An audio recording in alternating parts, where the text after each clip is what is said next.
Hey, what's up everyone? This is me, Dre. Just want to talk about this game, City Skylines. I'm a pretty big city building game player. Been playing SimCity. I played that back in the day. I got SimCity 2013 last year.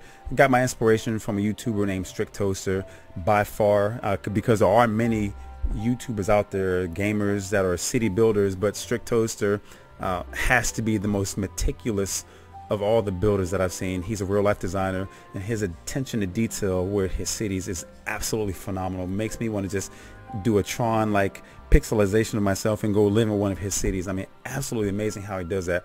But definitely go check out his channel. Once again, that's Strictoaster on YouTube. Now with this game, is put out by Colossal Order, and it's on the Paradox store as well as the Steam store. This game is pretty cool. There's a lot of similarities with SimCity 2013, and there's a lot of things that make this game better than SimCity 2013. Let's go ahead and talk about that. You have your menu right here.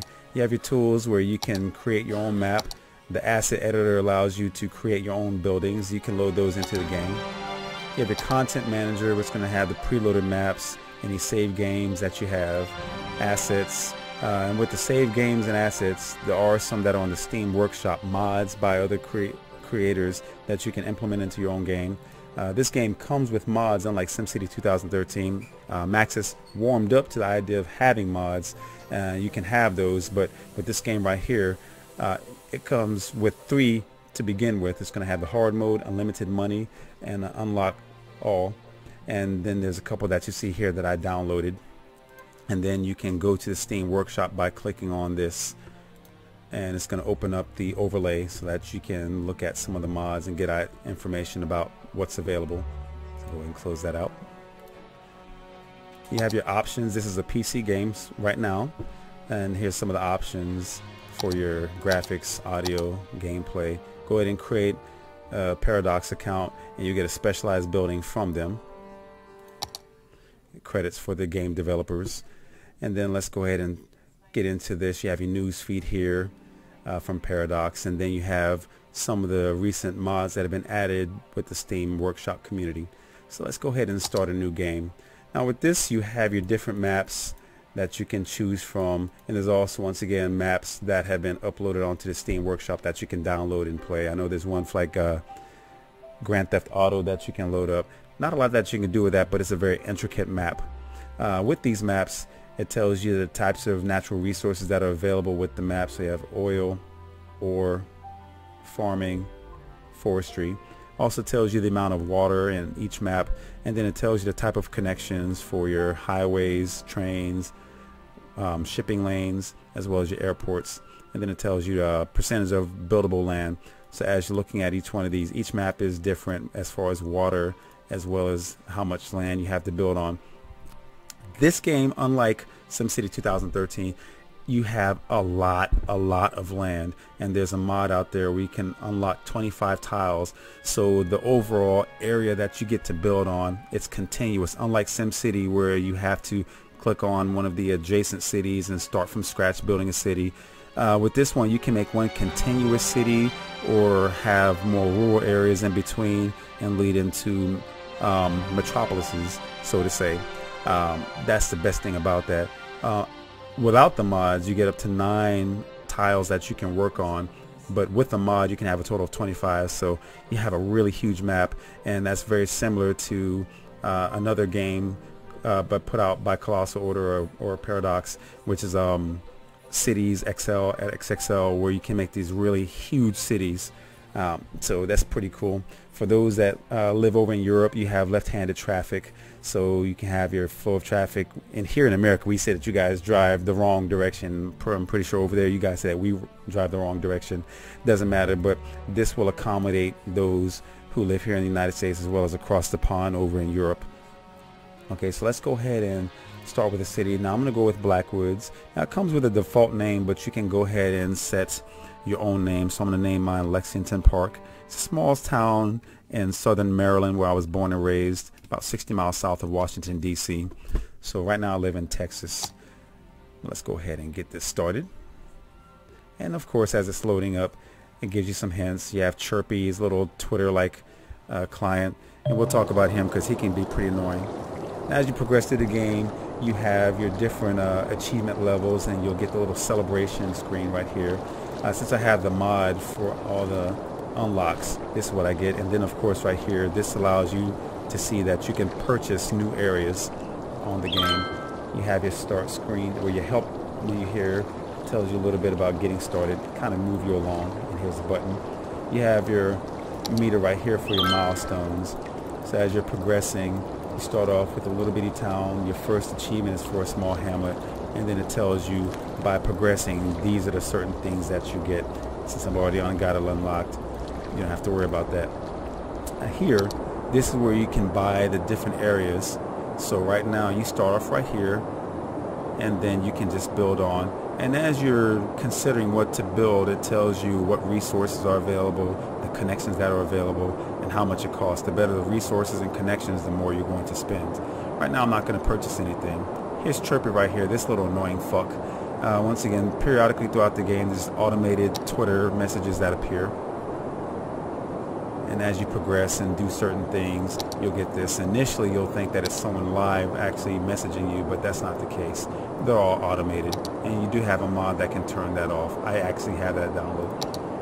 You have your little info window here. It tells you different things about the usage of water, amount of money, the land value, crime, noise pollution, so on and so forth. From here, your game speed, as this moves across, as it fills in green, just like with SimCity, that means that one day has passed. You do have the option to change the speed, so press the number 1, it's going to be regular speed, 2 medium speed, 3 fast, and then you have the pause button to pause, the space bar to pause it. You have your overall city information, so it tells you, got the little stink face going on right here, and of course as it's green, that means people are happy. And from there, I believe you can change the name of the city on the fly as well. It tells you the demand for your residential, so very high demand for residential right now. The middle one is for commercial, and then the last one over to the right is for office and industry. Just like with SimCity, it's color coded, so green for residential, blue for commercial, and yellow for industry. You have your district zoning tool right here so that you can put specialization. So right here where the trees are, this can actually have industry, and once you click on this right here and then click here, it's going to make any industrial areas forestry specialization. So if there's already buildings plopped down, they'll immediately delete, and then they'll come back as forestry based industries, so lumber yards, things like that. If you have a yellow area, and let's go ahead and talk about that real quick. So you have a yellow area here for farming, dark gray for oil, and then you have your light blue right here, or grayish blue for your ore. Alright, so you have that, you zoom in, it's pretty cool. Alright, then you have your power sources, and we'll talk about this as we're building the city, but you have your different methods to get power. Of course, your water, your garbage disposal, your hospitals. Cemetery is a little weird because as you pop one down in a residential area, for some reason people get happy, like all of a sudden the zombie apocalypse is going to take place. You have this, which is your crematorium. And then you have your fire stations and your firehouse, your police station and police headquarters. You have your hospital and clinics. You have your education, elementary school, high school, college, university. And then you have your different modes of transportation. Public transportation helps to reduce traffic because there's a problem in the game depending on how you make the roads. You can have preloaded parks and things like that that you can plop down. You can also create your own. You have your dirt roads and paved roads so that you can make your own parks, and then you have your different trees that you can plop down. You have your unique buildings for achieving certain parameters in the game.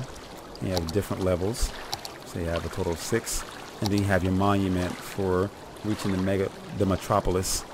You have your economy tool here so that you can raise and lower taxes for low and high industry, commercial, and residential. You can borrow money as you progress. You can borrow more money if you need to, especially if you don't have the unlimited money tool unlocked or the mod unlocked.